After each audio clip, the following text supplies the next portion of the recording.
one of whom died in the camp. The other guy, called Marby, died in the 50s, but he tried to reintroduce the runes. So it depends what rune rowing. Some people work with the Northumbrian or Anglo-Saxon runes. There is the younger futhark, and the one I use is the elder futhark, and that's the one I'm going to be telling you about. There was even a rune row of 16 runes, which didn't prove to be that successful. So why are there so many? Well, as I said earlier, it's linguistics, and also we are bridging the gap between paganism and Christianity. Guys who are familiar with the elder futhark may well have been converted to Christianity. And as I said earlier, the word rune means whispered secret. And so they altered it. Oh, Brady's dropped a stick. And it's a tradition that's been carried on for centuries. Interestingly enough, in Iceland, in the 19th century, they were looking for a vicar. One of the conditions was he had to be able to read the runes.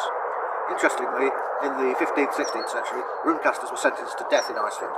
So it strikes you as odd as it should be in there. Iceland, in actual fact, is one of the few countries where they have a government-approved runecaster. And I'm sure if you go to Iceland, he'll cast the runes for you, although there's plenty of people in this country who can. Like I say, avoid what we call in the trade cloak flappers. If they've got a long title, forget it. It's just, no. But experience will teach you who's for real and who isn't. As I say, take things carefully. It's not a game. It's like the Ouija board. People think it's a game. It's not. It's very, very dangerous. The runes, you need to treat them with respect. So, to recap, the two books I suggested to you, on an academic level, R.V. Elliott's Runes, a book called The Runes, 1958. It's widely accepted, and it's a good introductory to the runes.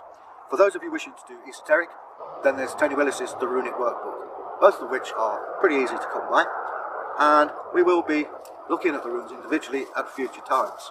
So until then, all I can say to you all is, happy casting, and take care. Till we meet again. Oh, hello, who's this? One thing you didn't mention, I just want to mention this, is that until very recently, and I still believe it may still be practiced, is that in Finland they had a thing called runic calendars. Yeah, the rimstock. Yeah, I'm just wanting my dinner. Yeah, okay. Well, I'm glad Bragi brought that one up. They still use them today, rimstocks. Rimstocks, there is a good book by Nigel Pennick.